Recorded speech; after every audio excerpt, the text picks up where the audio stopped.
कल्पना कीजिए, साल 1998 की अंतरिक्ष में पृथ्वी से सैकड़ों किलोमीटर ऊपर अमेरिका की CIA के 4 बेहद उन्नत सैटेलाइट भारत के ऊपर से मंडरा रहे थे। ये कोई आम सैटेलाइट नहीं थे। इनमें की होल और लैक्रोस जैसे बिलियन डॉलर सैटेलाइट शामिल थे, जिनकी नजर इतनी तेज थी कि अगर धरती पर कोई इंसान अखबार पढ़ रहा हो तो ही अंतरिक्ष से उस अखबार की हेडलाइन तक पढ़ सकते थे। अमेरिका को पूरा घमंड था कि उसकी मर्जी के बिना भारत का एक पत्ता भी नहीं खड़क सकता। अमेरिकी खुफिया एजेंसियों को 100% यकीन था कि भारत के हर कदम, हर विचार पर उनकी पैनी नजर है। लेकिन नीचे राजस्थान के थार रेगिस्तान की झुलसा देने वाली गर्मी में एक ऐसा खेल चल रहा था जो CIA के इतिहास की सबसे बड़ी विफलता, सबसे बड़ी हार बनने वाला था। रेत के उन ऊंचे टीलों के बीच भारतीय सेना की वर्दी पहने कुछ लोग एक ऐसा काम कर रहे थे जिसने पूरी दुनिया को अंधा कर दिया था। ये लोग कोई आम सैनिक नहीं थे, बल्कि इनके कंधों पर पूरे देश का भविष्य टिका था। इनका नेतृत्व कर रहा था एक ऐसा शख्स जिसके नेम प्लेट पर लिखा था डॉक्टर APJ अब्दुल कलाम। आखिर देश के सबसे बड़े वैज्ञानिक को सेना की वर्दी क्यों पहननी पड़ी? कैसे दुनिया के सबसे शक्तिशाली देश के राडार और सैटेलाइट्स को धूल चटा दी गई? और कैसे भारत ने वो किया जिसकी भनक अमेरिका को तब लगी जब धरती फट चुकी थी और आसमान में करेत का विशाल बवंडर उठ चुका था? ये कोई फिल्मी कहानी नहीं है।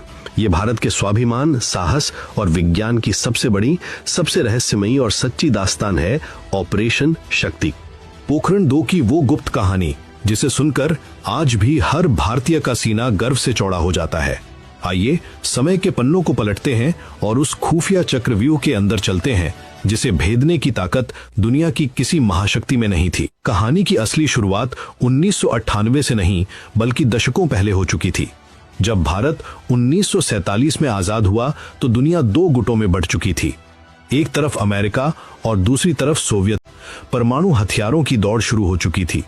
भारत के महान वैज्ञानिक डॉक्टर होमी जहांगीर भाभा ने उसी वक्त समझ लिया था कि अगर भारत को दुनिया में अपना अस्तित्व और सम्मान बनाए रखना है तो उसे अपनी परमाणु ताकत विकसित करनी ही होगी। 1962 में चीन के साथ हुए युद्ध और उसके बाद 1964 में चीन के सफल परमाणु परीक्षण ने भारत के लिए खतरे की घंटी बजा दी थी। 1974 में तत्कालीन प्रधानमंत्री इंदिरा गांधी के नेतृत्व में भारत ने अपना पहला परमाणु परीक्षण किया, जिसे स्माइलिंग बुद्धा का नाम दिया गया। भारत ने दुनिया से कहा कि यह एक शांतिपूर्ण परमाणु विस्फोट था, लेकिन दुनिया, विशेषकर पश्चिमी देश, इस बात से बौखला गए। भारत पर कई तरह के प्रतिबंध लगा दिए गए। न्यूक्लियर सप्लायर्स ग्रुप का गठन सिर्फ इसलिए किया गया ताकि भारत को परमाणु तकनीक और सामग्री न मिल सके। लेकिन 1974 का वो परीक्षण भारत को पूरी तरह से एक परमाणु हथियार संपन्न देश नहीं बनाता था। वो एक शुरुआत थी, मंजिल नहीं। जैसे जैसे 90 का दशक आया, दुनिया का राजनीतिक माहौल घुटन भरा होने लगा। अमेरिका और अन्य महाशक्तियां व्यापक परमाणु परीक्षण प्रतिबंध संधि यानी CTBT लेकर आईं। इस संधि का सीधा सा मतलब था कि जिन देशों के पास परमाणु हथियार हैं वे उसे रखेंगे, लेकिन कोई और देश अब परमाणु परीक्षण नहीं कर पाएगा। भारत पर इस संधि पर हस्ताक्षर करने का भयंकर दबाव था। ये भारत के लिए करो या मरो की स्थिति थी। अगर हस्ताक्षर कर देते तो भारत कभी परमाणु शक्ति नहीं बन पाता, और अगर नहीं करते तो पूरी दुनिया भारत का बहिष्कार करने को तैयार बैठी थी। इसी दबाव के बीच 1995 में तत्कालीन प्रधानमंत्री PV नरसिम्हा राव ने परमाणु परीक्षण करने का गुप्त आदेश दिया। तैयारियां शुरू हो गईं, लेकिन यहीं पर एक बहुत बड़ी चूक हो गई।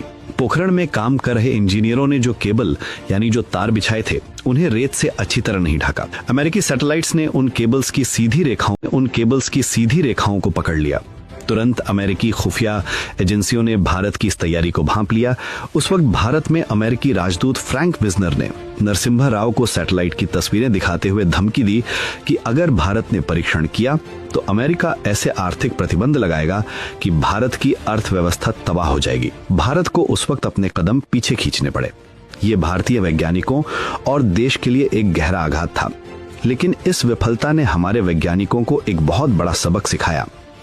उन्हें समझ आ गया था कि अमेरिका की नजरें कैसी दिखती हैं, उनके सैटेलाइट कैसे काम करते हैं और उनसे कैसे बचा जा सकता है। 1995 की वो हार 1998 की उस ऐतिहासिक जीत की नींव बन गई। मार्च 1998 भारत में आम चुनाव हुए और अटल बिहारी वाजपेयी के नेतृत्व में नई सरकार का गठन हुआ। वाजपेयी जी एक बात को लेकर बिल्कुल स्पष्ट थे, भारत को अब और दबाया नहीं जा सकता। शपथ ग्रहण करने के कुछ ही दिनों बाद उन्होंने डॉक्टर एपीजे अब्दुल कलाम, जो उस समय रक्षा अनुसंधान और विकास संगठन यानी डीआरडीओ के प्रमुख थे, और डॉक्टर आर चिदम्बरम, जो परमाणु ऊर्जा आयोग के प्रमुख थे, उन्हें अपने कार्यालय में बुलाया। मीटिंग बेहद छोटी थी, लेकिन इसके मायने दुनिया का इतिहास बदलने वाले थे। वाजपेयी जी ने पूछा, परीक्षण के लिए आप लोगों को कितना समय चाहिए? जवाब मिला, करीब 30 दिन। वाजपेयी जी ने बिना किसी झिझक के कहा, तैयारी शुरू कीजिए। इस फैसले के साथ ही जन्म हुआ ऑपरेशन शक्ति का। ये इतना गुप्त था कि खुद भारत की कैबिनेट के कई मंत्रियों, यहां तक कि रक्षा मंत्री जॉर्ज फर्नांडिस को भी शुरुआत में इसकी पूरी जानकारी नहीं दी गई थी। सिर्फ प्रधानमंत्री, गृह मंत्री लालकृष्ण आडवाणी, कुछ बेहद करीबी रणनीतिकार और मुख्य वैज्ञानिकों की एक छोटी सी टीम ही इस राज को जानती थी। अब सबसे बड़ी चुनौती थी अमेरिका की उन अंतरिक्ष की आंखों से बचना। अमेरिका के सैटेलाइट पोखरण के ऊपर से नियमित रूप से गुजरते थे। ये दो तरह के थे। एक थे ऑप्टिकल सैटेलाइट जो हाई रेजोल्यूशन तस्वीरें खींचते थे, और दूसरे थे रडार सैटेलाइट या सिंथेटिक अपर्चर रडार, जो बादलों के पार अंधेरे में और यहां तक कि जमीन के कुछ नीचे तक भी देख सकते थे। इनसे बचना असंभव माना जाता था। यहीं पर भारतीय वैज्ञानिकों ने अपनी कुशाग्र बुद्धि का परिचय दिया। डॉक्टर कलाम और उनकी टीम ने तय किया कि सबसे पहले दुश्मन की चाल को समझना होगा। उन्होंने बेंगलुरु स्थित इंडियन इंस्टीट्यूट ऑफ एस्ट्रोफिजिक्स के वैज्ञानिकों की मदद ली। उनका काम था ये कैलकुलेट करना कि अमेरिकी सैटेलाइट ठीक किस समय पोखरण के ऊपर से गुजरते हैं, उनकी दिशा क्या होती है, और उनका ब्लाइंड स्पॉट यानी जो वो देख नहीं पाते, वो समय पोखरण पर नहीं होती, कब और कितने समय का होता। कैलकुलेशन से पता चला कि अमेरिकी सैटेलाइट्स के बीच कुछ घंटों का एक गैप होता था, जो ज्यादातर देर रात या अल सुबह का समय होता था। यही वो विंडो थी जिसमें भारत को अपना पूरा काम करना था। अब पोखरण की फील्ड पर आते हैं। यहाँ काम करने की जिम्मेदारी भारतीय सेना की 58वीं इंजीनियर रेजिमेंट को दी गई थी, जिसका नेतृत्व कर्नल गोपाल कौशिक कर रहे थे। सेना को क्यों चुना गया? क्योंकि सीमा के पास रेगिस्तान में सेना की आवाजाही को अमेरिकी सैटेलाइट एक नियमित गतिविधि मानते थे। अगर अचानक बहुत सारे वैज्ञानिकों की गाड़ियां वहां जाती तो CIA का माथा तुरंत ठनक जाता। इसलिए एक बहुत ही चालाक योजना बनाई गई। कोई भी वैज्ञानिक अपने असली नाम और रूप में पोखरण नहीं जाएगा। सबने भारतीय सेना की वर्दी पहन ली। डॉक्टर एपीजे अब्दुल कलाम बन गए major general Prithviraj. Doctor R Chidambaram को नाम मिला मेजर जनरल नटराज, और भाभा परमाणु अनुसंधान केंद्र यानी BARC के निदेशक डॉक्टर अनिल काकोडकर बन गए मेजर जनरल मत्स्य। DRDO के डॉक्टर के संथानम को